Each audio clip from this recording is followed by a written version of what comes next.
behind every person is a story that comes from the beliefs and the thoughts that we've created. We talk about belief systems being planted in from 3 E's: education, experience, and environment. And we operate in patterns, right?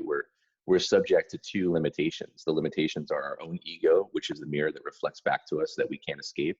And then there's the subconscious mind, the thing that just soaks in all of our human experience. So when I started understanding what I call the rules of the game, like here's this thing that soaks this stuff in, I can just accept it and realize that I have to learn how to then play the game and use these structures better. So when it came to the story, I was unconsciously aware of the story. But when it came to it, it was a moment in time in which I reflected back at a time when I was having quote unquote success in a traditional sense. And I said, that story didn't matter anymore. So what was that all about? And I began to work backwards from where I was in the current day and start looking at major milestones in my life. It's a workshop I call Your Story is Your Gift. And so it's beginning to take a look at how these things have not just happened, but what was your conscious awareness of it? Were you intentional about it? Was it something that just happened? Because many times we're holding ourselves accountable for something that happened when we were children. Our psyche is imprinted. Things happen before we're even old enough to understand this. And so if we continue to hold ourselves accountable for it, we're fighting a lie, right? And so it becomes a really interesting release, and we begin to address it as it comes up.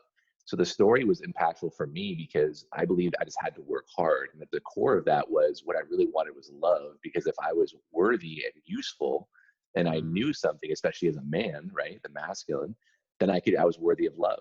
That's at the core of everything I believe, right? Now, the interesting thing nowadays too is that there's the opposite story, interestingly enough, in polarity, where I see a lot of people, especially in the entrepreneurial space, almost share the story like a chip on their shoulder about being a college dropout, and it tends to shame people with an education. And we have to realize that the truth that we're talking about usually lands somewhere in the middle. And it's all about, your own personal sense of what's meant for you, because we have to realize that we tend to morph into whomever we believe we should be for the love of others sometimes. And that's a tricky thing, right? So that to me is the deeper thing that I'm really interested in understanding for myself, because I work through this every single day. There's no such thing as done. Like there's no perfection. It's like just being vulnerable of like, hey man, today I really struggled with this story and I'm working through it.